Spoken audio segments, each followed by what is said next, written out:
오늘은 특별히 좀 이렇게 종려주일이어서요. 출애굽기 강해를 좀 건너뛰고 오늘은 종려주일 이렇게 설교를 좀 이렇게 나누려고 합니다. 제가 청년 때 이렇게 믿음과 순종에 이렇게 순서가 있다고 생각을 했어요. 구원 얻는 믿음이 이렇게 생기고 나면 좀 훈련도 받고 뭐 성경 공부도 하고 이렇게 믿음이 좀 자라야 순종할 수 있는 단계로 들어갈 수 있다 이렇게 뭐 생각을 한 거죠. 한 번은 제가 청년 때 이렇게 교회에서 행사를 한번 맡았어요. 그래서 한 자매님께 같이 좀 해달라고 이렇게 부탁을 했더니 그러는 거예요. 자기가 요즘 순종 훈련줄이라 뭐든지 부탁하면 다 오케이다.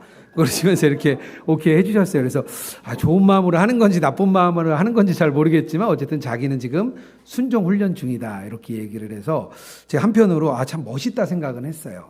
좀 나도 언젠간 저렇게 한번 순종의 단계로 들어가는 훈련을 좀 한번 해봐야 되겠다. 그런데 그때는 못했어요. 왜냐하면요. 하나님이 뭘 시킬지 모르겠는 거예요. 그래서 약간 두려운 마음도 좀 있고, 청년 때 그런 마음 있잖아요. 갑자기 뭐 목회자가 되라, 선교사가 되라, 막 갑자기 어디로 가라 이런 마음 들면 순종 못할 것 같아서 아예 시작도 아직 나는 단계가 아니다 이렇게 생각을 했었습니다. 여러분들 어떻게 생각을 하세요? 믿음과 순종이라는 게 이렇게 순차적으로 일어나서 가는 것일까요? 이렇게 믿음이 좀 많이 쌓여야 좀 순종할 수 있는 그런 힘이 좀 이렇게 생기는 것일까요? 종려주일에 우리 예수님의 모습을 통해서 순종이 무엇인지, 예수님이 드린 온전한 순종이 무엇인지 같이 좀 이렇게 나누어 보도록 하겠습니다. 그리고 또 어떻게 우리가 온전한 순종으로 이렇게 나아갈 수 있는지도 오늘 같이 좀 함께 알아보겠습니다.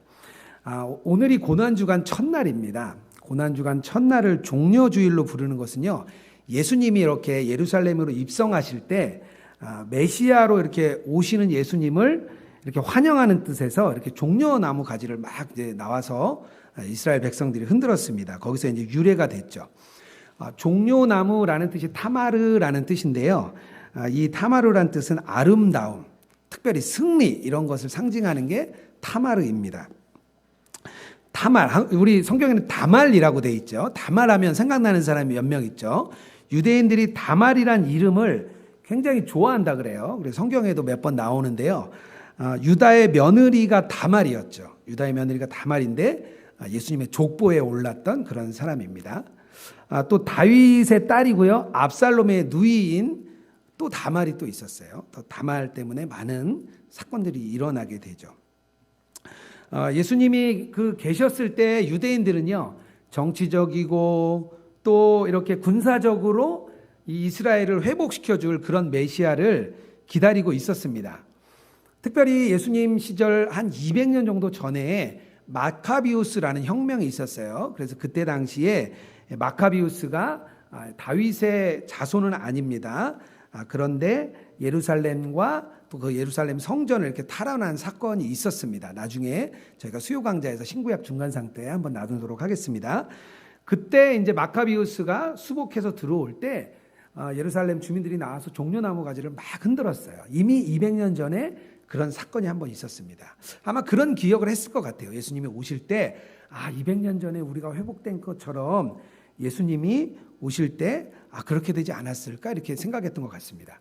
예루살렘 성 안에는 종려나무가 없었다 그래요. 그러니까 그 나온 사람들은요, 갑자기 나와서 바닥에 있는 뭐 종려나무 가지 가지고 흔든 게 아니에요. 이제 신학자들은 이것을 위해서 준비를 해갖고 오거나 밖에 나가서 가지고 왔거나 아니면 사서 나와서 종려나무를 흔들었을 것이다 이렇게 말을 합니다. 요한복음에 보면은요, 이 뒤에 보면 어떤 내용이 나오냐면 거기 나온 사람들이 죽은 나사로를 살리는 일을 보았던 자들이다 이렇게 말을 합니다. 그것을 목격한 자들이니까 얼마나 기대가 됐겠어요. 죽은 자도 살리고 또 뭐 아픈 자를 고치시고 아무것도 없는 데서 먹을 것을 막 내시는 그런 메시아가 들어온다 생각을 하고 예수님을 기대했습니다. 예수님은 그때 오늘 우리가 읽은 것처럼 한 번도 타보지 않은 나귀를 이렇게 타시고 예루살렘으로 입성하셨습니다. 위대한 왕이시지만 아주 겸손한 모습으로 나귀를 타고 들어오시고 성경의 예언대로 따라 행하고 계셨습니다. 성경은요, 이렇게 예수님이 온전한 순종을 했다고 말을 합니다. 온전한이란 뜻을 교회에서 우리가 기독교적인 용어로 많이 쓰는데요. 이게 제가 사전에 찾아보니까 이런 뜻이더라고요. 손상 없는, 원상 그대로. 그래서 예수님이 온전한 순종이다. 그러면 하나님이 원하시는 원상 그대로의 순종, 하나님이 원하시는 아주 손상 없는 순종, 그것을 우리가 온전한 순종이라고 할 수 있습니다. 예수님은요, 이 땅에 오셔서 두 가지의 순종을 하셨습니다. 하나는요, 십자가의 순종입니다. 이것을 복음적 순종이라고 하는데요. 십자가의 순종을 하나 하셨고요. 또 하나는 삶으로 순종을 하셨습니다. 이것을 신학적인 용어로 그냥 적극적인 순종이다, 이렇게도 이야기를 합니다. 첫 번째로 이제 순종하셨던 복음적 순종, 십자가의 순종은요, 하나님께서 우리를 구원하시기 위해서 우리 십자가에 달리신 순종이시죠. 하나님께서는요, 원래 이 땅을 구원하시고 또 거룩하게 살고 하나님의 백성답게 살기 위해서 주신 것이 사실 율법이었어요. 우리를 그냥 율법 아래 묶어두려고 만드신 게 아닙니다. 그래서요, 사실 율법은 굉장히 선한 것이에요. 율법을 잘 지키면 하나님이 아주 기뻐 받으시는 그런 일이 됩니다. 그래서 구약의 핵심이 레위기라고 말씀을 드렸습니다. 모세오경에 나타나는 율법을 613가지 정도 이렇게 이야기를 합니다. 우리는요, 율법을 잘 지키면 구원을 받습니다. 율법을 잘 지키면 구원을 받아요. 그런데 율법을 잘 지키지 못하면 형벌을 받게 돼 있습니다. 그런데 그 형벌이 뭐냐면 바로 죽음입니다. 율법을 지키지 못했을 때 우리가 받게 되는 것, 그것이 죽음이지요. 로마서 10장 5절인데요. 모세가 기록하되 율법으로 말미암는 의를 행하는 사람은 그 의로 살리라 하였거니와. 율법을 행하면 그 의로 산다는 거예요. 하지만 아담으로 시작해서 인간들은 이 율법을 지키지 못했습니다. 율법을 지키는데 실패했고 결국에는 그 율법을 지키지 못했기 때문에 우리가 죽음에 이를 수밖에 없는 상황이 된 것입니다. 우리가 죄값으로 죽음을 맞이하는 거죠. 마치 법을 어겼을 때 죄를 지은 사람들이 이 감옥에 가거나 아니면 사형을 당하는 것과 마찬가지입니다. 그런데 예수님께서 그 죄값을 다 치르기 위해서 십자가에서 죽으셨습니다. 자기 자신을, 자기 몸을, 자기의 생명을 순종해서 하나님께 바치신 것이죠. 자기를 온전히 드린 십자가의 순종입니다. 종려주일에 예수님께서 지금처럼 이렇게 입장하실 때 이스라엘 백성들은 아무것도 모르고 메시아를 외치고 호산나를 외치고 기쁨으로 환호했지만 예수님은 자기가 걸어가는 그 길은 죽음의 길이었습니다. 자기가 죽음의 길을 가는 줄 알면서도 끝까지 겸손하게 순종하신 십자가의 순종이고 복음적인 순종입니다.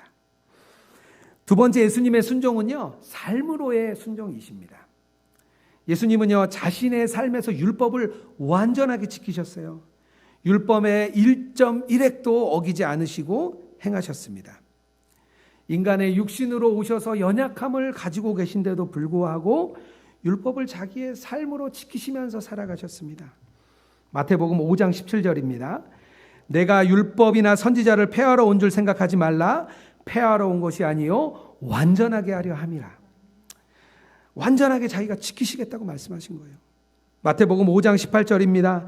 진실로 너희에게 이르노니 천지가 없어지기 전에는 율법의 1.1획도 없어지지 아니하고 다 이루리라. 예수님께서는요, 이 두 가지의 순종을 통해서 우리의 구원을 이루신 것입니다. 이 두 가지의 순종이 예수님이 우리를 위해 속죄하는 아주 근거가 됩니다. 결국 우리는요, 구원을 얻게 되는데요. 이 구원이 예수님의 구원이 우리에게만 오는 것이 아니라 예수님의 순종도 동일하게 우리에게 오는 것입니다. 그래서 순종은 믿음 다음에 아주 믿음이 생기면 오는 것이 아니고요. 믿음과 동시에 우리에게 오는 것이고 믿음과 동시에 우리에게 이루어지는 것입니다. 그리스도 믿는 것 따로 순종하는 것 따로 그게 아니에요. 예수 그리스도를 믿는 사람은요, 바로 순종할 수 있는 그런 힘이 있고 예수님이 우리 안에 오셔서 우리가 순종할 수 있는 힘을 주십니다. 믿는 사람들은요, 그래서 어떠한 불이익을 당하더라도 또 어떤 손해를 당하더라도 우리가 순종할 수 있는 것입니다. 심지어 초대교회 교인들처럼 목숨을 버리는 일에서도 순종할 수 있었습니다. 성경에 나오는 대표적인 사건들이 있는데요. 우리가 잘 아는 아브라함이 이삭을 바치는 사건입니다. 하나님의 말씀을 들었습니다. 100세에 얻은 그 이삭을 하나님께 바치라는데 하나님은 그 전에 말씀을 보면 절대 인신제사를 원하는 분이 아니었습니다. 그런데 아브라함이 이상했어요. 왜 하나님께서 아들을 바치라고 하는 것이지? 그런데 그 말씀은 듣고 아브라함은 순종하여 이삭을 바쳤습니다. 이 말씀을 히브리서에는 이렇게 말을 합니다. 히브리서 11장 17절입니다. 아브라함은 시험을 받을 때에 믿음으로 이삭을 드렸으니 19절입니다. 그가 하나님이 능히 이삭을 죽은 자 가운데서 다시 살리실 줄을 생각한지라. 하나님에 대한 믿음이 순종으로 이렇게 드러난 것이죠. 순종을 통해서 하나님이 그의 믿음을 보았다 이렇게 말하고 있습니다. 북이스라엘 아합 왕 때의 일입니다. 아합은 악한 왕이었지만 아주 경제적으로, 정치적으로, 경제적으로 솔로몬 이후에 아주 부강한 나라였어요. 하지만 아내인 이세벨과 함께 바알과 아세라를 섬겼습니다. 종교적으로는요 가장 타락한 때였습니다. 이 어두운 시기에 아합 왕의 왕국에 왕국 맡은 자라는 오바다라는 사람이 나옵니다. 근데 그는요 100명의 선지자를 50명씩 굴에 숨겨서 봉양을 했습니다. 만약에 발각되면요 죽음을 맞이할 수밖에 없는 그런 상황이었는데요. 그는 아주 순종의 길을 걸었습니다. 성경은 그를 뭐라고 표현하냐면요 지극히 하나님을 경외하는 자다 이렇게 말을 합니다. 하나님을 믿음으로 하나님이 주신 일에 순종하는 그 일이 죽음을 맞이하더라도 순종했던 아주 대표적인 사람입니다. 이렇게 어떠한 손해나 불이익이 오더라도 우리가 순종할 수 있는 것, 이것이 성경에서 말하는 온전한 순종입니다. 믿음이 있으면요 같이 가는 거예요. 믿음 따로 순종 따로가 아니라 함께 가는 것이 온전한 순종입니다. 물론 우리가 실패하거나 실수하거나 그런 것 없이 온전한 순종을 드릴 수 있는 것은 아닙니다. 우리들은요 많은 실패를 거듭합니다. 하나님이 주신 말씀과 나의 삶에서 도대체 어떻게 해야 될지 결정하지 못할 때가 많습니다. 순종하고 싶은데 내가 순종이 안 될 때가 너무나 많아요. 베드로처럼 실패하고 넘어질 때가 있는 것이죠. 하지만 본질적으로 그리스도인들은요 순종하는 것입니다. 순종하고 싶은데 실패를 하는 것이지 처음부터 그냥 불순종하는 걸 당연하게 여기는 사람들이 아닙니다. 그래서 자신의 불순종과 실패 때문에 괴로워하고 슬퍼하고 마음 아파합니다.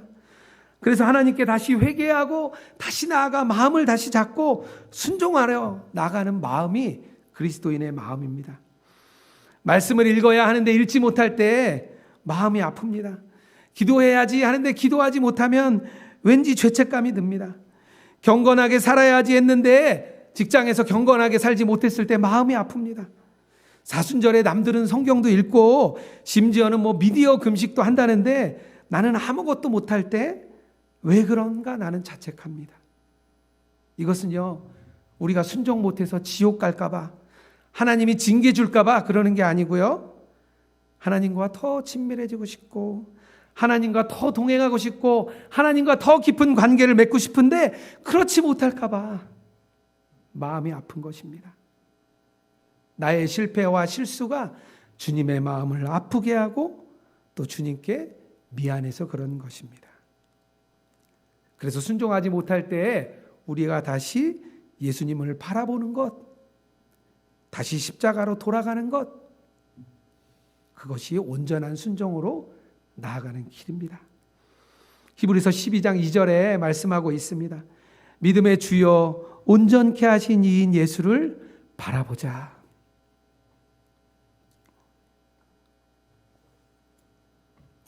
제가 몇 년 전에 이렇게 저희 장인 장모님의 계신 집을 수리한 적이 있습니다.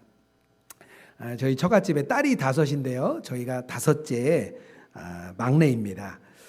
처음에는 이렇게 아버님, 어머님 집을 수리한다 그래서 그냥 형님들이 하도록 그냥 이렇게 놔뒀어요. 그랬는데 제가 보니까 제가 또 건설회사 출신이잖아요. 근데 그 조그만 집 수리하는 정도는 이렇게 쉽게 할 수 있을 것 같았어요. 근데 제가 보니까 금액이 너무 비싼 거예요. 뭐 여기저기 견적을 받으셨는데, 그래서 제가 직접 하면 50%만 할 수 있다 그랬더니 형님들이 엄청 좋아하시면서 저보고 이렇게 맡아서 좀 해달라고 이야기를 하셨습니다. 사실 저도 교회 사역이 너무 바빠서 그냥 모른 척 하고 싶었는데 이렇게 너무 비싸니까 좀 나설 수밖에 없었어요. 그런데 막상 공사를 해보고 이렇게 하니까 생각지도 않았던 공사들이 여러 건이 들어왔습니다. 그래서 한 20% 정도가 더 이렇게 증가를 했어요. 그래도 100%에서 70%면 잘한 거잖아요. 그렇죠? 잘한 건데 20%를 더 내라고 했는데 다들 이렇게 먼저 내라고 서로 막 미루시는 거예요. 5분의 1로 나눠서 내기를 했는데 서로 먼저 내라고 하면서 안 내시는 거예요. 제가 좀 난감했습니다. 공사는 끝났고 비용은 지불해야 되는데 아는 사람들을 불러다 일을 다 시켰는데 어떻게 해야 되나 고민을 했습니다. 그런데 알고 봤더니 형님들 사이에 이전에 채무 문제가 있었는데 그것 때문에 마음이 상한 적이 있었어요. 근데 그것을 다 감춰놓고 계시다가 이 일을 문제로 마음에 이렇게 터진 겁니다. 제가 보니까 도저히 해결이 안 되고 두 분들이 막 싸우시기도 하고 막 어려움이 있었습니다. 그래서 하나님이 저에게 주신 마음이요, 이것을 내가 감당하라는 마음을 저에게 주셨어요. 제가 보니까 한 50% 정도는 더 제가 감당해야 될 것 같았습니다. 그런데 이게 잘 순종이 안 되더라고요. 왜냐하면 고생도 제가 다 했고 제가 그 한 달 넘게 매일 그 먼 길을 왔다 갔다 하면서 고생을 했는데 더군다나 제가 재정도 넉넉한 게 아니라 오히려 형님들 재정이 훨씬 넉넉한데 이걸 내가 내야 되나 하는 마음이 좀 들었습니다. 그런데 이렇게 엎친 데 덮친 격으로 저희 아버님께서 제가 공사를 잘 못해서 싸움이 났다고 생각을 하신 거예요. 얼마나 속상했는데 오히려 저를 막 혼내시는 거예요. 근데 주님께서는 그냥 아무 말도 하지 말아라. 그냥 네가 감당해라. 그렇게 말씀을 해주셨습니다. 그런데 순종하는 게 참 어려웠어요. 며칠을 끙끙대다가 저희 아내와 그렇게 하기로 결정을 했습니다. 그래도 오해는 풀어지지 않았고요. 금전적인 손해는 제가 고스란히 받습니다. 억지로 순종했는데 저에게 남은 게 하나도 없는 것 같았어요. 그래서 주님을 이렇게 바라볼 수밖에 없었죠. 너무 속상했거든요. 근데 주님이 저에게 그러는 거예요. 너는 막내 사이로 그동안 가정을 위해 한 게 아무것도 없는데 처음으로 네가 뭐 한 거야. 그런 마음을 주셨어요. 그러고 나니까 마음이 이렇게 제가 좀 풀어지고 평안이 왔습니다. 우리가 순종이 안 될 때 다시 주님께 돌아가는 것, 다시 십자가 앞으로 서는 것, 그것이 믿음과 순종이 함께 가는 길입니다. 그렇다면 우리가 어떻게 온전한 순종으로 나아갈 수 있을까요? 예수님은요, 한 3가지 정도 이렇게 온전한 순종을 드렸습니다. 첫 번째는요, 예수님의 온전한 순종은요, 하나님의 권위에 순종하셨습니다. 하나님의 말씀의 권위 아래서 온전히 순종을 하셨어요. 요한복음 12장 49절입니다. 내가 자의로 말한 것이 아니요 나를 보내신 아버지께서 내가 말한 것과 같이 이를 친히 명령하여 주셨으니. 예수님께서는요 늘 말씀에 의지해서 말씀하시고 행동하신 것입니다. 자신의 모든 순종의 행동이요 하나님께로부터 왔다고 했습니다. 권위에 순종한다는 건요 이렇게 말씀이 떨어졌을 때 할까 말까 고민하는 게 아닙니다. 말씀이 떨어지면 곧 순종하는 것, 그것이 권위에 순종하는 것입니다. 군인들은요 상관의 명령에 복종을 해요. 군인들은 명령에 떨어지면 무조건 순종합니다. 군대에서 가장 큰 죄는요 명령 불복종입니다. 전시에는요 그런 일이 일어나면 죽임을 당해도 어쩔 수 없는 일입니다. 예수님께서요 가버나움에 가셨는데 로마 백부장이 찾아왔어요. 그래서 자기네 하인의 병을 고쳐달라고 이야기했습니다. 예수님이 참 예쁘게 보시고 그 병을 고쳐주시겠다고 했습니다. 그런데 백부장이 이렇게 말해요. 백부장이 대답하여 이르되 주여 내 집에 들어오심을 나는 감당하지 못하겠사오니 다만 말씀만 하옵소서. 그러면 내 하인이 낫겠나이다. 군인이다 보니까 그 말씀의 권위가 무엇인지 알았습니다. 그 말씀의 권위를 따르는 사람이었죠. 예수님께서요 그를 아주 칭찬해 주셨어요. 이스라엘 중에 이만한 믿음을 내가 보지 못했다 하면서 그를 칭찬하셨습니다. 저희가 작년 말에 예수동의 일기 추천일기를 가지고 책을 한 권 만들었습니다. 그 책 중에 이렇게 제목이 있는데요. 제목이 이런 내용이에요. 어떤 권사님이 쓰신 건데요. 남들이 미쳤다고 할까봐 말 못하는 기쁨. 뭔가 좀 약간 좀 문제가 있는 것 같죠? 네. 내용은 이렇습니다. 3년 전에 아파트를 이 권사님이 사셨는데 이 아파트가 3년 동안 가격이 엄청 오른 거예요. 갑자기 재개발이 되면서 수억 원대의 프리미엄이 붙었습니다. 그런데 하나님께서 어처구니 없이 무슨 말씀을 하셨냐면 3년 전에 원금만 받고 그것을 포기하라는 마음을 주셨대요. 그래서 이분이 이렇게 쓰셨어요. 그 아파트를 포기하라고 온전히 순종하라고 하셨을 때 너무나 어려웠습니다. 너무 슬펐습니다. 몇 달을 매일 매순간 물어보고 기도하고 정말 하나님의 뜻인지 또 물어보고 기도하고 검증했습니다. 나중에 나도 모르던 사실을 알았습니다. 나의 진짜 주인은 하나님이 아니라 아파트라고 하셨습니다. 늘 딸과 나누던 대화가 생각났습니다. 엄마, 나 미국으로 대학 공부하러 가면 학비가 비싸대. 내가 말했습니다. 걱정하지 마. 엄마가 아파트 팔아서 학비 대줄 테니까 넌 네가 원하는 좋은 대학을 가기나 해. 그러면서 포기하는 과정을 쭉 쓰셨습니다. 그러면서 또 이렇게 쓰셨어요. 혼자의 나는 이제 아버지께 간구합니다. 이 딸아이의 미래를 책임져 주소서. 이렇게 포기하고 나서 이분이 잠을 몇 달을 못 자다가 잠을 잘 자셨다 그래요. 어떤 분은 좀 그렇게 생각할 수도 있을 것 같아요. 그거 너무 좀 왜곡된 거 아니야? 너무 그 비합리적인 믿음 아니야? 그런데 이 권사님에게는요, 자신이 주인이 누구냐? 재물이 자기의 권위자냐? 예수님이 자기의 권위자냐? 그것을 택하는 문제였습니다. 눈에 보이는 것과 눈에 보이지 않는 하나님의 권위, 어떤 것을 따를 것이냐에 대한 문제입니다. 이 세상의 눈으로 보면 참 바보 같은 일이죠. 그것을 언제 또 그렇게 얻겠어요? 그런데 하나님의 눈으로 보면 그것보다 더 큰 상급이 하늘에 있을 것입니다. 물질이요, 이 세상 살아가는데 아주 중요합니다. 돈도 중요합니다. 오직하면 예수님이 너희 재물이 있는 곳에 마음이 있다 말씀하셨습니다. 그래서 우리가 재물의 권위에 따를 건지 하나님의 권위에 따를 건지 계속 이렇게 하나님은 우리의 순종을 물어보십니다. 하나님을 믿는다고 하면서 하나님의 마음이 주어졌을 때 순종하지 않는 것은요, 하나님을 두려워하지 않는 사람입니다. 왜냐하면 그에게 하나님은 중요하지 않기 때문입니다. 하나님의 권위에 순종하는 사람은요, 늘 주님께 묻고 늘 주님께 물으며 행동합니다. 혼자 결정하지 않고 하나님께 계속해서 물어보는 과정들, 우리가 그런 과정들이 있어야 하나님의 권위에 순종하는 사람이 됩니다. 두 번째, 예수님의 순종은요, 부분적인 순종이 아니라 완전한 순종이었어요. 예수님은 자신의 일부만 순종한 게 아니고요, 자신의 목숨까지 하나님께 완전히 드린 순종입니다. 그래서 십자가의 순종을 완전한 순종이라고 말합니다. 베드로전서 2장 24절입니다.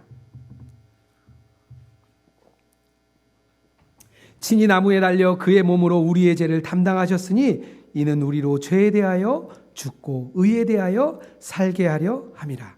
그가 채찍에 맞음으로 너희가 나음을 얻었도다. 우리가 생각하는 큰 일이 있습니다. 또 우리가 생각하는 작은 일이 있어요. 또 작은 죄가 있고요, 또 큰 죄가 있습니다. 그래도 우리 그리스도인들은요, 큰 죄는 짓지 않아요. 정말 막 감옥에 갈 만한, 다른 사람에게 손가락질 달 만한 그런 큰 죄는 사실 저희들 짓지 않습니다.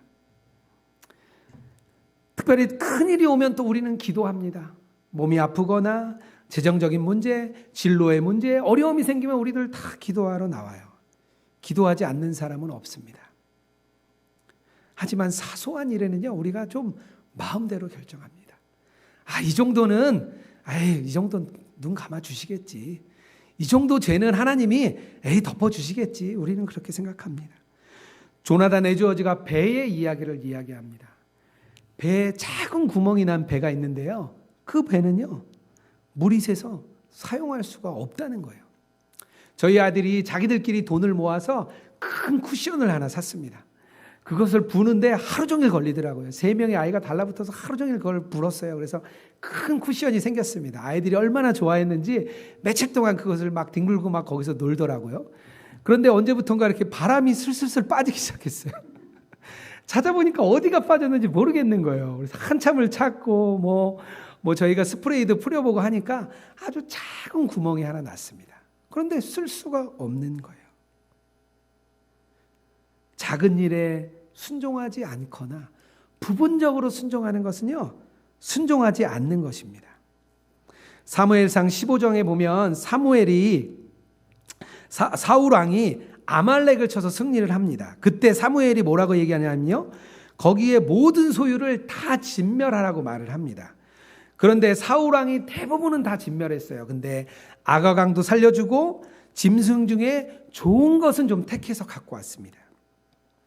이 사건을 보시고 하나님이요, 사울을 폐기하는, 왕위에서 폐위하는 결정적인 사건이 되었습니다. 사울은요, 부분적으로만 순종을 했습니다. 제가 집사였을 때 성경을 굉장히 열심히 읽기 시작한 때가 있었습니다. 그 전에는 저의 유일한 낙은 이렇게 평일에 집에 오면 텔레비전을 이렇게 계속 보는 거였어요. 텔레비전 이렇게 막 돌려서 보다 보면 정신이 좀 멍해지고 희미해지면서 왠지 스트레스가 다 없어지는 것 같았어요. 회사 일이 다 잊혀지고, 그래서 저를 매일 이렇게 돌려봤습니다. 저희 아내가 저랑은 도저히 TV를 못 보겠다고 제가 하도 돌려서 보니까.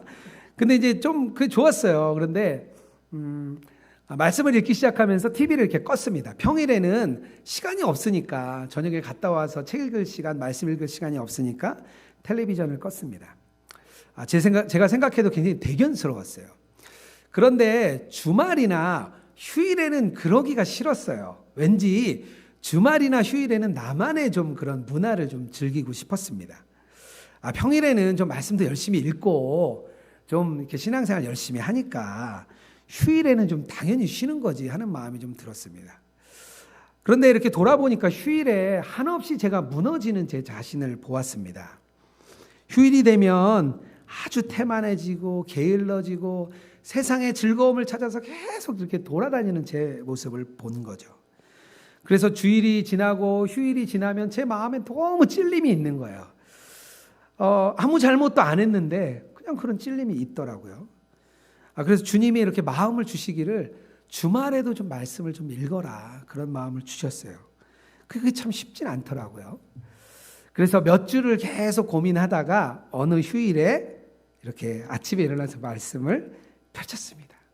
그런데 그날 너무 은혜가 부어졌어요. 아직도 저는 그날이 되게 생각이 나요.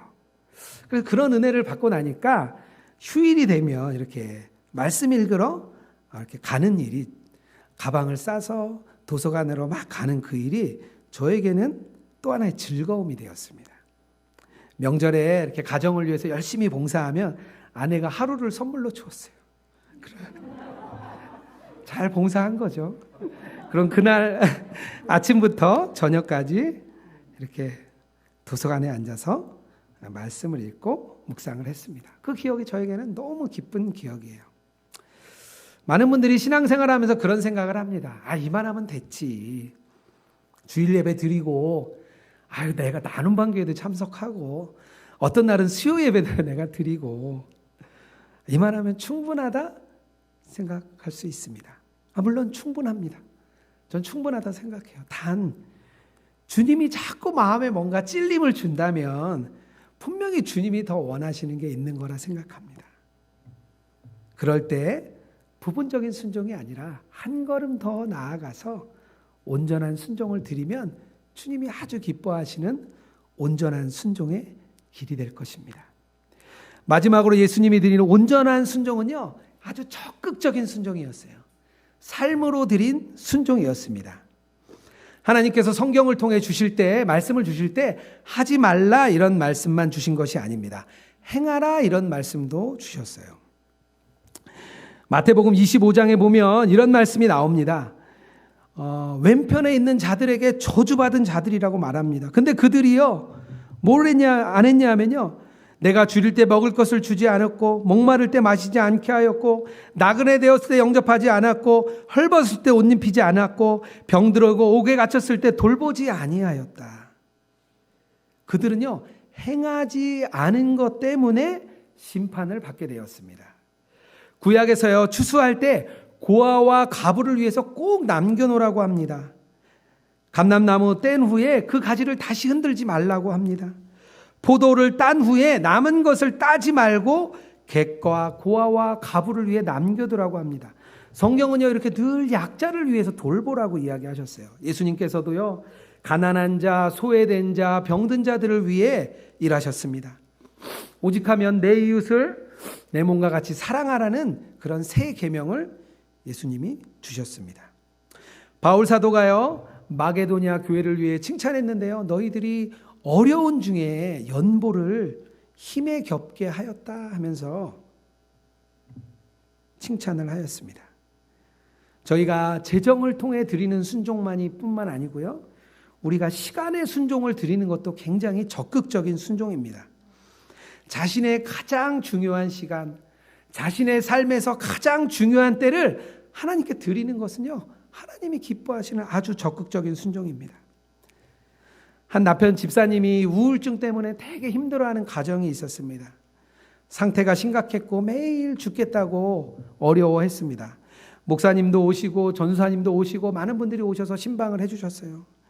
그런데 올 때는 좋아졌는데 돌아가면 너무 이 집사님이 힘드신 거예요.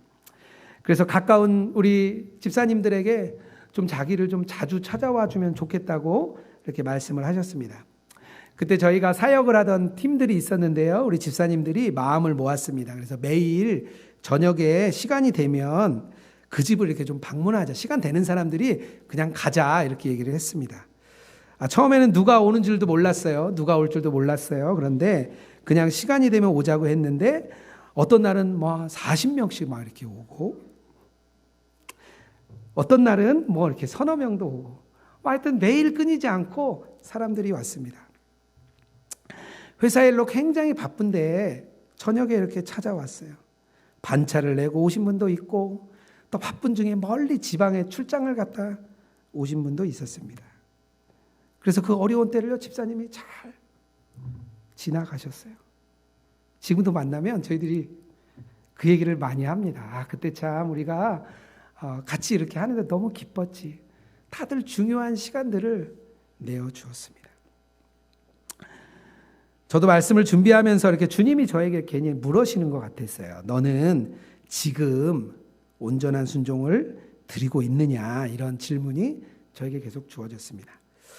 처음에는 조금 이 질문을 이렇게 좀 이렇게 뒤로 이렇게 외면을 좀 했습니다.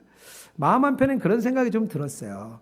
직장도 내려놓고 주님이 명령하신, 또 주님이 말씀하신 목회의 길을 가는데 이만하면 뭐 순종 잘 드리는 거 아닌가요? 그런 생각이 좀 들었습니다. 그냥 그렇게 스스로 결론을 내린 거죠. 그런데 하나님이 자꾸 물으시는 거예요.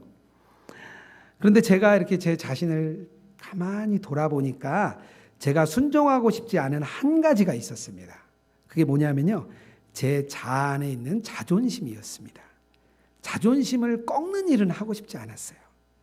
왠지 그렇게 자존심을 꺾으면 목회의 길을 가는 내가 너무 초라하게 느껴지는 것 같았어요. 그래서 그것만은 드리고 싶지 않았습니다. 처음 목회의 길을 갈 때도 마음 한편에는 자비랑 목회를 좀 하고 싶었어요. 교회를 섬기는데 내가 벌어서 내 생활은 내가 하고, 나도 교회 성도님들처럼 왠지 당당하게 떳떳하게 와서 이렇게 목회를 해야 제 마음이 되게 좋을 것 같았어요. 그런데 교회 생활을 하면서 사례도 교회도 주시고, 집도 교회에서 주시고, 차도 교회에서 주셨습니다. 그런데 그것을 받을 때마다 저는 마음이 너무 왠지 불편한 거예요. 왜 그런가 생각했더니 제가 가지고 있는 자존심이었습니다. 제 자존심이 왠지 꺾이면 나는 너무 초라한 사람이 되는 것 같았어요. 예전에는 내 힘으로 했는데 이제는 내 힘으로 못하는 것 같았습니다. 근데 말씀을 준비하면서 가만 과거의 저의 생활을 돌아보니까 사실 직장 생활 한 것도 내 힘으로 한 게 아니더라고요. 내 힘으로 일해서 내 힘으로 번 줄 알았는데 하나님께서 직장도 허락해 주시고 또 이렇게 교회 회사에서 또 밀리지 않고 월급도 주시고 또 교회 섬길 수 있는 힘도 주시고 시간도 주시고 다 주님의 은혜였는데 그것은 그냥 제가 한 줄 알았던 거예요. 옛날이나 지금이나 저는 은혜로 사는구나, 그런 것을 깨닫게 해주셨습니다. 그래서 내 마지막 남은 자존심, 내 자아도 주님께 드리는 것이 나의 순종이구나. 주시면 주시는 대로, 안 주시면 안 주시는 대로 그냥 가는 것, 그것이 저의 순종이라는 것을 제가 말씀을 준비하면서 결론을 내렸습니다. 우리 사랑하는 성도 여러분, 어떤 순종을 드리고 있습니까? 어떻게 나의 순종을 하나님께 내어드리고 계십니까? 내가 정한 만큼, 내가 생각하는 만큼, 그만큼의 순종은 아니십니까? 예수님께서는요, 우리에게 구원을 주실 때 순종할 힘을 동일하게 주셨습니다. 우리가 마음을 결정하고 온전한 순종으로 나아가기로 할 때 주님께서 더욱 우리를 붙드시고 인도하실 줄 믿습니다.